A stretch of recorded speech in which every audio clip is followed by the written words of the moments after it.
जय श्री ओम नमः सिद्धेभ्य नमो रिहंताणं नमो सिद्धाणं नमो आयर्याणं नमो वज्जायाणं नमो लोये सव्वसाहुणं मंगलम भगवान वीरो मंगलम गौतमो गणी मंगलम कुंद कुंदार्यो जैन धर्मोस्तु मंगलम सर्वमंगल मांगल्यम सर्वकल्याणकारकम प्रधानम सर्वधर्माणां जैनम जयति शासनम जैनम जयतु शासनम जैनम जयतु शासनम। जीवनधर चरित्र अपर नाम क्षत्र चूड़ामणि शास्त्र की वांछना हम लोग कर रहे हैं। आचार्य वादीप सिंह सूरी द्वारा लिखा गया प्रथमानुयोग का उच्चतम कोटि का शास्त्र है ये। इसमें जीवनधर कुमार का चरित्र है जो 23rd अपने कामदेव थे, उनकी पूरी कथा है इसमें। उसकी चर्चा हम लोग कर रहे हैं, जिसके दूसरे लंब के 30 श्लोकों तक हम लोग कल पढ़ चुके हैं। आज अपने को 31वें श्लोक से आगे पढ़ना है। 30 श्लोक तक, 30वें श्लोक में लास्ट अपने को ये बताया गया, सच्चे गुरु का स्वरूप बताया। आज 31वें श्लोक में सच्चे शिष्य का स्वरूप बता रहे हैं। कल हमको अंत में सच्चे गुरु का स्वरूप मालूम पड़ा, आज हमको सच्चे शिष्य कैसे होते हैं उसके बारे में जानकारी मिलेगी। गुरु भक्तो भवादीतो विनीतो धार्मिकः सुधी शांत स्वांतो हांतंद्रालु शिष्टः शिष्यो यमिष्यते। क्या बता रहे हैं? अन्वयार्थ। जो गुरु भक्त, संसार से भयभीत, विनयी, धर्मात्मा, उत्तम बुद्धि वाला, हृदय का शांत, आलस्य रहित और उत्तम आचरण वाला हो, वही सच्चा शिष्य है। सच्चे शिष्य की कुछ उपमाएं इसमें दी हैं इस वाले श्लोक में, जिसको हम लोग सरलार्थ में पढ़ेंगे। सरलार्थ। जो गुरु भक्त, संसार से भयभीत, विनयशील, धर्मात्मा, सम्यक ज्ञानी, शांत चित्त, आलस्य रहित और उत्तम आचरण वाला है, उसे ही सच्चा शिष्य कहते हैं। विशेषार्थ। यहाँ शिष्य का अर्थ श्रावक समझना चाहिए। गुरु के प्रति सर्वस्व समर्पण की भावना को गुरु भक्ति कहते हैं, अथवा गुरु के अनुकूल प्रवर्तन करने की भावना को गुरु भक्ति कहा जाता है। देखिए, वही शिष्य होगा जो गुरु की बातों के अनुकूल चलेगा, उनसे विपरीत नहीं चलेगा। उसका जो प्रवर्तन होगा शिष्य का, वो गुरु की बातों के अनुकूल होगा। गुरु भक्ति के परिणाम स्वरूप भव से भय होना और गुरु के प्रति विनय भाव आना स्वाभाविक ही है। कि सच्चे गुरु वही हैं जो अपने को संसार से मुक्त कराए, संसार से मुक्त होने का मार्ग बताए। वही हमारे सच्चे गुरु हैं। और जिनको संसार परिभ्रमण से और भव भ्रमण से जिनको भय हो और गुरु के प्रति विनय भाव हो, वही सच्ची गुरु भक्ति कही जाती है। अनंतानुबंधी कषाय चौकड़ी के अभाव से अथवा 2 कषाय चौकड़ी के अभाव से जिसको आंशिक वीतरागता प्रकट हो चुकी है, वह धर्मात्मा है। मोक्ष मार्गी नारकी और तिर्यंच भी धार्मिक ही है। धर्मात्मा जीव सहज ही शांत चित्त हो जाते हैं। मिथ्यात्व का अभाव होने से एवं तीव्र कषायजन्य परिणामों का नाश होने से श्रावक सदा धार्मिक कार्यों में उत्साहित रहता है। क्या बताया? अनंतानुबंधी कषाय चौकड़ी। कषाय चौकड़ी हम लोगों ने कल भी पढ़ी थी। कषाय चौकड़ी होती है क्रोध मान माया लोभ की एक कषाय चौकड़ी कही जाती है। 4 कषाय हैं, क्रोध मान माया लोभ, तो इनकी एक चौकड़ी है। तो चारों अनंतानुबंधी कषाय की चौकड़ी हो, अनंतानुबंधी क्रोध, अनंतानुबंधी मान, अनंतानुबंधी माया या अनंतानुबंधी लोभ, या तो इसका अभाव हो या फिर किसी 2 कषाय चौकड़ी का अभाव हो। अनंतानुबंधी और अप्रत्याख्यान, इन 2 कषाय चौकड़ी का अभाव होने से जिनको आंशिक वीतरागता प्रकट होती है, वही धर्मात्मा होते हैं। मोक्ष मार्गी नारकी और तिर्यंच भी धार्मिक है। देखिए, नरक में भी ऐसे अनंता जीव हैं जो नियम से मोक्ष मार्गी हैं उन्होंने अपना मोक्ष मार्ग शुरू कर दिया है। उसमें सबसे बेस्ट एग्जाम्पल आता है श्रेणिक राजा का, जो पहले नरक में हैं अभी, मगर उन्होंने तीर्थंकर कर्म प्रकृति बांधी हुई है। आने वाले भव में वो यहीं पे भरत क्षेत्र में तीर्थंकर बनने वाले हैं, तो वो भी धार्मिक है। और तिर्यंच भी, जब बहुत सारे तिर्यंच ऐसे हैं विश्व में, 3 लोक में, जो बहुत धार्मिक है। जैसे इसका भी सबसे उत्कृष्ट उदाहरण आता है स्वयंभू रमण समुद्र में, जो आखिरी समुद्र है, अनंत द्वीप समुद्र है मध्य लोक में, उसका जो अंतिम समुद्र है स्वयंभू रमण समुद्र, उसमें एक विशाल काय महामत्स्य है, वो भी सम्यक दृष्टि है। सम्यक दर्शन सहित जो है वही धार्मिक है। और धर्मात्मा जीव सहज ही शांत चित्त हो जाते हैं। मिथ्यात्व का अभाव होने से एवं तीव्र कषायजन परिणामों का नाश होने से श्रावक सदा धार्मिक कार्यों में उत्साही रहता है। धार्मिक कार्य कोई भी हो, उसमें वो श्रावक जो है वो सदा उत्साहित रहता है। अगला श्लोक देखते हैं हम लोग। गुरु भक्ति मुक्ति का भी कारण है। गुरु भक्ति सता मुक्त्यै शुद्रम किं वा न साधयेत्, त्रिलोकी मूल्य रत्नेन दुर्लभ किम तु शोध करे। अन्वयार्थ, जब समीचीन गुरु की भक्ति मुक्ति की प्राप्ति के लिए होती है, तो फिर किस क्षुद्र कार्य को नहीं साधेगी। जैसे 3 लोक है मूल्य जिसका, ऐसे रत्न से भूसे का ढेर मिलना क्या दुर्लभ है। यहाँ पे ये एग्जाम्पल दे दिया कि जिस सच्चे गुरु की भक्ति से यदि मुक्ति की प्राप्ति होना संभव है, तो फिर कौन सा क्षुद्र कार्य, जो छोटे जो लौकिक कार्य हैं, कौन सा है जो नहीं पूरा हो पाएगा। अतः सभी पूरे हो जाएंगे। उसके लिए यहाँ पे उपमा दी गई है कि जैसे 3 लोक है मूल्य जिसका, ऐसा रत्न, एक ऐसा रत्न जिसको 3 लोक दे देने पर भी उस रत्न की कीमत न चुकाई जाए, तो वैसे रत्न से भूसे का ढेर मिलना क्या दुर्लभ है। सरलार्थ, जो रत्न 3 लोक की संपदा खरीदने में समर्थ हैं, उस रत्न से क्या भूसे का ढेर नहीं खरीदा जा सकता। जो यथार्थ गुरु भक्ति मुक्ति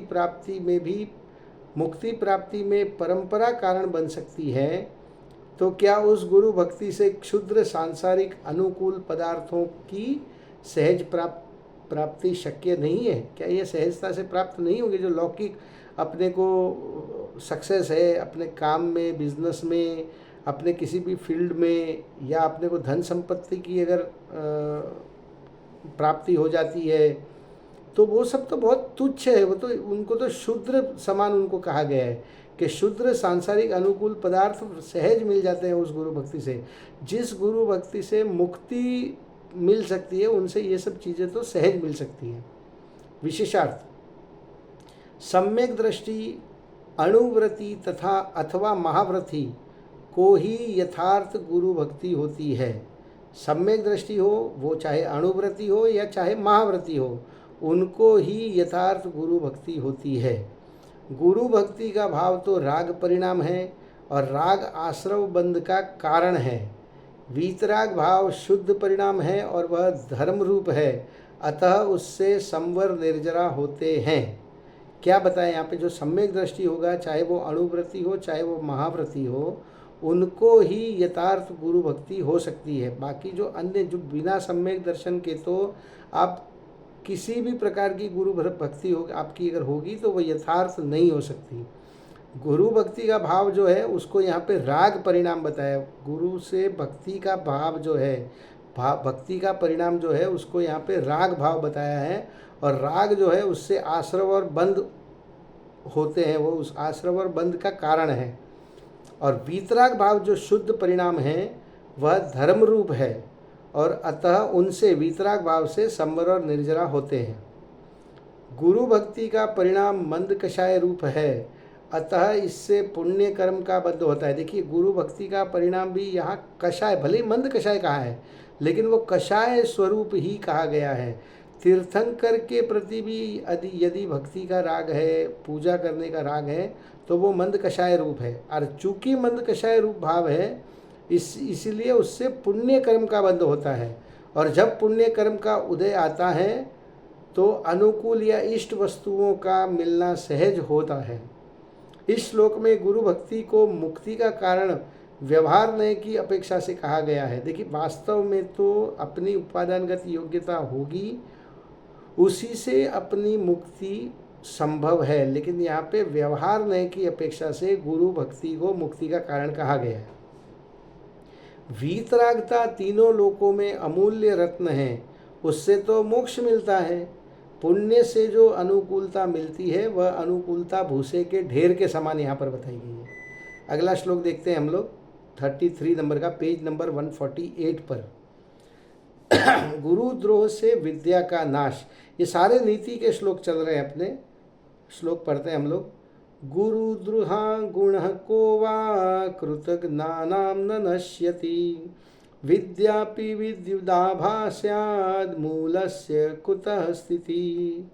अन्वयार्थ, गुरु से द्रोह करने वाले, कृतघ्नि या उपकार को भूलने वालों का कौन सा गुण नष्ट नहीं होता, अर्थात सभी गुण नष्ट हो जाते हैं। गुरु से कृतज्ञता या उपकार को भूलना, गुरु के उपकार को भूलना, इससे आपके सर्व गुण नष्ट हो जाते हैं। उन लोगों की विद्या भी बिजली के समान क्षण स्थायी होती है। ठीक ही है, जड़ रहित वृक्ष की स्थिति कैसी हो सकती है? नहीं हो सकती। ठीक है, यही बात बता रहे हैं कि गुरु से आपको गुरु का उपकार भूलना नहीं चाहिए। इस बात की प्रेरणा इस श्लोक में दी गई है, क्योंकि उनके जो गुरु के उपकार को भूलता है या उनके प्रति कृतज्ञ होता है, उनके सर्व गुण ना सभी गुण जो है वो नष्ट हो जाते हैं, और उनकी विद्या जो है, जो गुरु के उपकार को भूले, उनकी विद्या जो है वो बिजली के समान क्षण स्थायी है, थोड़ी देर रहेगी और एकदम फटाक से खत्म हो जाएगी। और उसको ठीक ही साबित किया है, ठीक ही है। जड़ रहित वृक्ष की स्थिति कैसे हो सकती है? बिना जड़ के तो कोई वृक्ष हो नहीं सकता। सरलार्थ, जैसे जड़ रहित वृक्ष खड़ा नहीं रह सकता, वह गिर पड़ता है या नष्ट हो जाता है, वैसे ही गुरु से द्रोह करने वाले कृतघ्न जीवों के सभी गुण नष्ट हो जाते हैं। उनकी विद्या भी बिजली के प्रकाश के समान देखते ही देखते क्षणध्वंसी होती है। विशेषार्थ, गुरु का अर्थ यहाँ लौकिक अलौकिक ज्ञान देने वाले अध्यापक अथवा अपने से बड़े माता पिता भाई आदि से अपने लिए उपकार करने वालों से है। यहाँ पे इस श्लोक में गुरु का मतलब जो भी अपने से बड़े हैं, जिसने भी अपने को एक अक्षर का भी यदि ज्ञान दिया है, वो अपना लौकिक गुरु हो, अलौकिक गुरु हो, पारलौकिक गुरु हो, एक अक्षर का ज्ञान देने वाला हो, अध्यापक, अथवा अपने से बड़े हों, जैसे अपने माता पिता हैं या अपने बड़े भाई बड़े बहन आदि हैं, तो अपने लिए उपकार करने वालों से है। ठीक है, इसमें इस श्लोक में उनसे मतलब है गुरु का। द्रोह का अर्थ अहित विचारना, वैर भाव रखना है। गुरुद्रोही का अर्थ गुरु का वैरी होना है, और कृतघ्न का अर्थ किए हुए उपकार को न मानना है। मतलब यहाँ पे गुरु की परिभाषा समझा दी और उनसे क्या बोलते हैं, ये द्रोह करने की परिभाषा समझा दी। गुरुद्रोह व कृतघ्न बने का भाव अति तीव्र कषाय रूप परिणाम है। देखिए, गुरु से अपने को द्रोह का भाव कब आएगा? जब अपने अंदर अति तीव्र कषाय हो, या तो अति तीव्र क्रोध हो, अति तीव्र मोह हो, अति तीव्र लोभ हो, या अति तीव्र क्रोध मान माया लोभ या मायाचारी हो। तीव्र कषाय के निमित्त से ज्ञानावरणादि घाती और अन्य पाप कर्मों का अधिक स्थिति या अनुभाग वाला कर्म बंध होता है, और जब इस कर्म का उदय आएगा तब नियम से ज्ञान भी हीन या कम होगा। ये क्या बता दिया कि गुरु द्रोह करना या कृतज्ञपने का भाव रखना, ये अति तीव्र कषाय रूप परिणाम है, और इस तीव्र कषाय परिणाम के निमित्त से ज्ञानावरणादि कर्म का बंधन होगा, ज्ञानावरणादि घाती कर्मों का बंध होगा, और अन्य पाप कर्मों का अधिक स्थिति वाला, मतलब ज़्यादा देर तक टिकने वाला और अधिक अनुभाग वाला, यानी बहुत तीव्र फल देने वाला, इस प्रकार का कर्म बंध होगा। और जब इस कर्म का उदय आएगा, जब वो कर्म हम लोगों ने बांधा होगा उसका जब उदय आएगा, तब नियम से ज्ञान भी हीन होगा या कम होगा, क्योंकि ज्ञानावरणी कर्म बांध रहे हैं तो ज्ञान कम होगा। इसलिए कहा है कि कृतघ्नि की विद्या भी बिजली की चमक के समान शीघ्र ही नष्ट हो जाती है। जीव ने क्रोधादि कषाय परिणाम किए हैं और तत्काल ही ज्ञान चला गया, ऐसा होना अनिवार्य नहीं है। देखिए, आपने अभी कषाय परिणाम किए हों और आपको उसका तुरंत फल मिल जाए, ऐसा ज़रूरी नहीं। वो तो कर्म बंधन हुए हैं, ज्ञानावरणादि कर्म बंधे हैं आपसे, वो कुछ देर तक अबाधा काल रहेगा और जब उसका उदय का काल आएगा तब उसका फल मिलेगा। क्योंकि कर्म का बंध होने पर भी उसका अबाधा काल पूर्ण हुए बिना कर्म का उदय आता ही नहीं है। कर्म इस आत्मा से बंधते हैं और जब तक वो फल ना दे तब तक का काल जो है उसको अबाधा काल कहा जाता है, और जब फल दे यानी जब उदय में आए तब अबाधा काल पूर्ण हो जाता है। तो अबाधा काल पूर्ण हुए बिना कर्म का उदय आता ही नहीं है। जब यथा योग्य समय में कर्म का उदय आएगा तब ही उसके निमित्त से जीव को कर्म का फल मिलेगा। सर्वज्ञ कथित कर्म की प्रतिक्रिया को भी यथार्थ जान लेना चाहिए। क्या बताएं यहाँ पे कि जब यथा योग्य समय में, जिस समय में उस कर्म का उदय आना है और वो जब आएगा तब ही उसके निमित्त से जीव को कर्म का उस बांधे हुए कर्म का फल मिलेगा। अगला श्लोक देखते हैं हम लोग 34 नंबर का। गुरुद्रोह सर्व सद्गुणों का नाशक। ये इसी श्लोक में ये भी बताया कि सभी गुण नाश हो जाते हैं। इस वापस इस श्लोक में उसको विशेष खुलासा कर रहे हैं उसका। गुरुद्रोहो न हि क्वापि विश्वासस्य विश्वघातिनः अम्बिभ्यतां गुरुद्रोहात् न्याद्रोहात् कुतो भयम्। निश्चय से कहीं पर भी संपूर्ण जगत के नाश करने वाले गुरुद्रोही का विश्वास नहीं करना चाहिए। इसलिए बताया कि जब जो इंसान अपने गुरु को से भी द्रोह कर सकता है तो क्या वो आपसे द्रोह नहीं करेगा। इसलिए गुरु से द्रोह करने वाले पर कभी भी विश्वास नहीं करना चाहिए, क्योंकि गुरु द्रोह से नहीं डरने वाले पुरुषों को दूसरों के साथ द्रोह करने से कैसे भय हो सकता है। यही बात को विशेष स्पष्ट कर रहे हैं। सरलार्थ देखते हैं हम लोग। गुरु के उपकार को भी भूल जाने वाला कृतघ्नि वास्तव में देखा जाए तो सबका घात करने वाला हो जाता है। अतः गुरुद्रोही का विश्वास नहीं करना चाहिए। गुरुद्रोह से न डरने वाले व्यक्ति को दूसरों के साथ द्रोह करने में भी भय हो ही नहीं सकता। मतलब बताया ना कि जब गुरु से द्रोह करने में जिसको भय नहीं है, उसको डर नहीं लग रहा है गुरु से द्रोह करने में, तो आपसे द्रोह करने में उसको कैसे डर लगेगा। विशेषार्थ ज्ञान, चारित्र आदि अनेक गुणों में जो अपने से अधिक होते हैं उन्हें गुरु कहते हैं। जिस कृतघ्न मनुष्य को अपने गुरुओं से भी अपनी क्रोधादि कषाएं ही प्रिय लगती है, क्रोधादि कषाएं प्रिय लगी, क्रोध, मान, माया, लोभ ये प्रिय लगा, तभी तो वो गुरु से कृतघ्न किया, उसने गुरु के साथ द्रोह किया। तो यहाँ पे ये बता रहे हैं कि जो जिसको गुरुओं से अपनी कषाएं भी गुरुओं से अधिक प्रिय लगती हैं, उसे अन्य कुटुंबी जनों से, साधर्मी भाइयों से बहुमान या वात्सल्य भाव हो ही नहीं सकता। जो गुरु के प्रति बहुमान या वात्सल्य भाव नहीं रखता, वो अन्य कुटुंबी जनों से, साधर्मियों से, भाइयों से या समाज में और भी किसी से वो वात्सल्य भाव नहीं रख सकता। कृतघ्नि को अपनी कषाय ही भगवान है, सर्वस्व है। वह अपनी कषाय पूर्ति के लिए ही जीवित है। अतः गुरुद्रोही का विश्वास कभी नहीं करना चाहिए। ये एक नीति का श्लोक बता दिया। अगला श्लोक देखते हैं हम लोग 35 नंबर का। गुरु से श्रावकाचार का उपदेश। अतः कृत्य विदाचार्यः कृतकृत्यं यथा विधि छात्रं प्रबोधयामास सद्धर्मं गृहमेधिनाम्। अन्वयार्थ। इसके अनंतर कर्तव्य को जानने वाले आचार्य ने समाप्त हो गए पठनादि कार्य जिनके ऐसे छात्र जीवनधर कुमार को विधि पूर्वक गृहस्थों के एक देश विरति रूप धर्म का ज्ञान कराया। किसका ज्ञान कराया? कि जो गृहस्थ आदि हैं, गृहस्थों के जो विधि पूर्वक एक देश विरत रूप जो धर्म है उनका ज्ञान कराया। सरलार्थ। अपनी जीवन कहानी एवं विद्या विषयक अपने विशिष्ट विचार सुनाने के पश्चात गुरु आर्यनंदी ने जीवनधर कुमार को योग्य शिष्य समझकर शास्त्रानुसार श्रावकाचार का भी ज्ञान कराया। एक श्रावक का आचरण कैसा होना चाहिए उसके बारे में उन सब चीज़ों का ज्ञान जीवनधर कुमार को आचार्य गुरु नंदी ने कराया, आर्य नंदी ने कराया। गुरु से राजपुत्र होने का बोध। देखिए यहाँ पे एक बहुत बड़ा सस्पेंस खुल रहा है।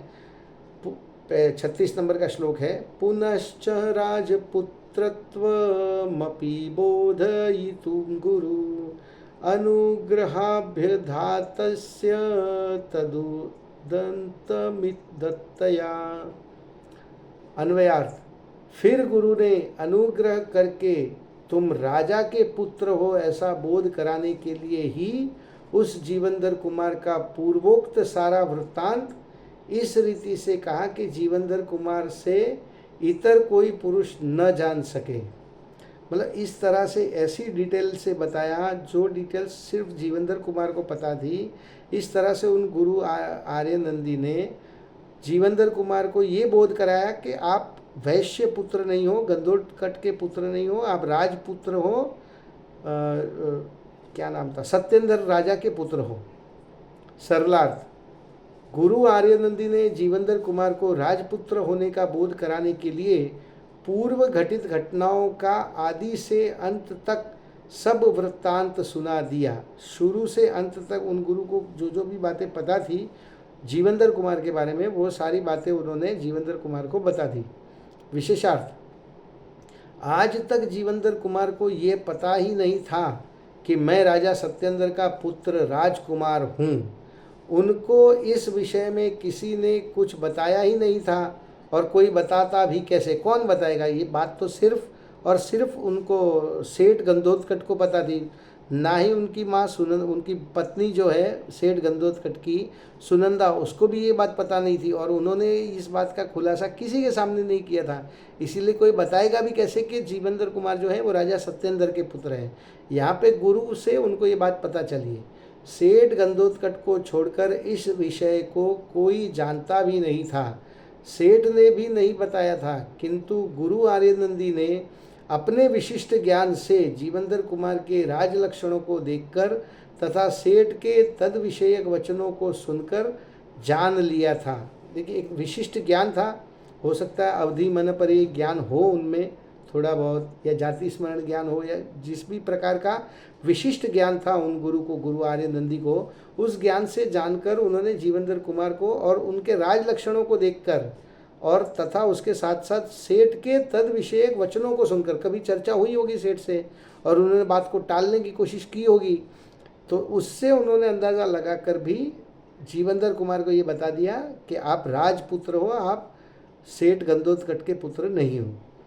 जीवनधर कुमार की शिक्षा पूर्ण हो चुकी थी, कुमार अब प्रौढ़ हो चुके थे तथा गुरु आर्यनंदी को आत्म कल्याणार्थ तपश्चर्या के लिए वनगमन करना था। देखिए अब उनका भी भस्मक व्याधि रोग जो था वो नष्ट हो गया था, बीमारी का इलाज हो गया था। इन्होंने अपने स्टूडेंट उसका प्रत्युपकार करने के लिए जीवनधर कुमार को शिक्षा देने का निर्णय किया, तो उनकी लौकिक शिक्षा पूर्ण हो चुकी थी और यहाँ पे गुरु आर्यनंदी को भी अपनी आत्म कल्याण करने के लिए और तपश्चर्यन करने के लिए वनगमन करना था। अतः उचित या अनुकूल अवसर जानकर उन्होंने जीवनधर कुमार के जीवन में घटित सब वृत्तांत विस्तार से सुना दिए, स्टार्टिंग से लेके एंड तक, कैसे उनका जन्म हुआ, किन परिस्थिति में हुआ, फिर उनकी माता का क्या हुआ, वो सेठ गंधोत्कच को उनको कैसे लेके आए, कैसे उनको पढ़ाई करवाई या कैसे उनका लालन पालन किया, ये सब वृत्तांत जीवनधर कुमार को सुना दिया गुरु आर्यनंदी ने। तो यहाँ पे स्वाभाविक था कि जीवनधर कुमार का क्रोधित होना। श्लोक नंबर 37, काष्टांगारमसौ ज्ञात्वा राजघं गुरुवाक्यतः सत्येंद्रात्मजः क्रोधात् सन्नाहं तद्वधे व्यधात्। अन्वयार्थ, इन सत्येंद्र राजा के पुत्र जीवनधर कुमार ने गुरु के वचनों से काष्टांगार को राजा को मारने वाला जानकर उसको मारने के लिए युद्ध की तैयारी की। यहाँ पे उनको पता चला कि काष्टांगार नामक जो सेनापति था जिसको राजा सत्येंद्र ने राज्य राज्य का कार्यभार सौंप दिया था, ये जाना और फिर पता चला कि उसने सैनिक बेचकर राजा सत्येंद्र को मरवा दिया था। तो ये सारी सच्चाई जानकर उन्होंने काष्टांगार को मारने की या उससे युद्ध करने की तैयारियां प्रारंभ की। सरलार्थ, राजा सत्येंद्र के पुत्र जीवनधर कुमार ने गुरु के वचनों को सुनकर राजा काष्टांगार को अपने पिता का घातक जान लिया। इस कारण उन्हें अत्यधिक क्रोध उत्पन्न हुआ और वे काष्टांगार का वध करने के लिए उद्यत हो गए। एक और श्लोक लेते हैं हम लोग 38 नंबर का। क्रोधित जीवनधर कुमार की दशा, यहाँ पे दशा बता रहे हैं कि क्रोध में जीवनधर कुमार की क्या दशा हुई। मुहुर्निवार्य माणोपि सुरीणान शशाम सह हन्तात्मानमपीध्यन्तः क्रोधो किम किम न कुर्वते। अन्वयार्थ, आचार्य के द्वारा बारंबार रोके जाने पर भी वे कुमार शांत नहीं हुए। अत्र नीति, खेद है अपनी आत्मा का भी नाश करते हुए क्रोधी पुरुष क्या क्या कर्म नहीं कर डालते हैं। ये अपने को अपने जीवन में इसको कंपेयर करके देखना चाहिए कि जब अपने को किसी पर गुस्सा आता है तो हम किसी भी चीज़ का विचार नहीं करते हैं, अपने क्रोध कषाय को और पुष्ट करते हुए सामने वाले से झगड़ा करते हैं, सामने वाले से मारामारी करते हैं, या चाहे बोलचाल करते हैं या बोलचाल बंद भी कर देते हैं। तो ये क्रोध में जो खेद है कि अपनी आत्मा का भी नाश करते हुए क्रोधी पुरुष क्या क्या कार्य नहीं कर डालते हैं। सरलार्थ, गुरु आर्य नंदी ने कुमार के इस क्रोध को पुनः पुनः रोकने का प्रयत्न किया, किंतु जीवनधर कुमार शांत नहीं हुए। अपने आप को भी नष्ट कर देने वाले क्रोधी जन क्या क्या दुष्कर्म नहीं कर डालते हैं। अरे गुस्से में तो जीव आत्मघात तक कर लेता है, इतना गुस्सा आ जाता है कि दूसरों के प्राण तो ले भी ले सकता है, और दूसरों के प्राण लेने में यदि समर्थ न हो तो स्वयं के प्राण ले लेता है। विशेषार्थ, जैसे कामांध वैसे ही क्रोधांध। जैसे काम से जीव अंधा होता है, वैसे ही क्रोध से भी जीव एकदम अंधा होता है। जो वर्णन प्रथम लंब में कामांध के विषय में किया है, वैसा ही यहाँ क्रोधांध के विषय में भी समझ लेना चाहिए। कामांध पुरुष की, कामांध जीव की कैसी स्थिति होती है, इसके बारे में विशेष चर्चा प्रथम लंब में कर ही चुके हैं, और वैसी की वैसी सेम चर्चा यहाँ पे क्रोधांध जीव के विषय में समझ लेनी चाहिए। तो अपना यहाँ तक 38 श्लोकों तक हुआ है। आज की बात को हम समाप्त करते हैं, अभी आगे कल लेंगे। अभी जिनवाणी स्तुति। हे जिनवाणी भारती तो हे जपो दिन रैन, जो तेरी शरणाग्रहे सो पावे सुख चैन। जिनवाणी के ज्ञान ते सूझे लोकालोक, सो वाणी मस्तक नमो सदा देत हूँ ढोक, सदा देत हूँ ढोक, सदा देत हूँ ढोक। जय जिनेन्द्र।